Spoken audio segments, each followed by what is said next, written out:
తెలంగాణలో మరోసారి election mode కనిపిస్తోంది. వారం రోజుల్లో పంచాయతీ ఎన్నికల షెడ్యూల్ ఇచ్చేందుకు అధికారులు కసరత్తు చేస్తున్నారు. ఇప్పటికే ఓటర్ లిస్ట్ ఇచ్చిన అధికారులు పోలింగ్ కేంద్రాలు, బ్యాలెట్ బాక్సులు సిద్ధం చేసే పనిలో పడ్డారు. ట్రైనింగ్ సెషన్ కూడా కంప్లీట్ చేసుకున్నారు. తెలంగాణలో వారం రోజుల్లో పంచాయతీ, స్థానిక సంస్థల ఎన్నికల షెడ్యూల్ విడుదలయ్యే అవకాశాలు కనిపిస్తున్నాయి. బీసీ గణన, జనాభా ఆధారంగా రిజర్వేషన్లపై ప్రభుత్వం ఒక స్పష్టతకు వచ్చింది. దీంతో ఎన్నికల నిర్వహణకు ఎంతో సమయం పట్టదని తెలుస్తోంది.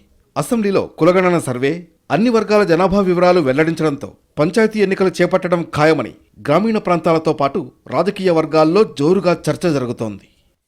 ఇప్పటికే ఎన్నికల నిర్వహణకు సంబంధించి స్టేట్ ఎలక్షన్ కమిషన్ క్షేత్రస్థాయిలో ఏర్పాట్లు చేసుకుంటోంది. ముందుగా జెడ్పీటీసీ, ఎంపీటీసీ ఎన్నికలు నిర్వహించి ఆ తర్వాత సర్పంచ్ ఎలక్షన్స్ పెట్టే అవకాశం ఉంది. ఇక పంచాయతీరాజ్ సాధారణ ఎన్నికల నిర్వహణలో పాల్గొనే సిబ్బందికి ఎస్సీసీ శిక్షణ ఇచ్చింది. గ్రామాల్లో సర్పంచ్ల పదవీకాలం ముగిసి ఏడాదవుతోంది. ప్రస్తుతం ప్రత్యేక అధికారుల పాలన కొనసాగుతుండగా అభివృద్ధి కుంటుపడుతోందనే వాదన వినిపిస్తోంది. ఇలాంటి పరిస్థితుల్లో ఎన్నికల నిర్వహణకు అవసరమైన సామగ్రిని సమకూర్చుకునేందుకు అధికారులు కసరత్తు ప్రారంభించారు. పోలింగ్ కేంద్రాలు, మౌలిక వసతులు, బ్యాలెట్ పత్రాలు, బ్యాలెట్ బాక్సులను అందుబాటులోకి తీసుకొస్తున్నారు. పోలింగ్ అనంతరం జరిగే ఎన్నికల కౌంటింగ్ కేంద్రాల ఏర్పాట్లపై దృష్టి పెట్టారు. ఇప్పటికే జిల్లాల్లో ఎన్నికల ఏర్పాట్లు తుది దశకు చేరుకున్నట్లు అధికారులు చెబుతున్నారు.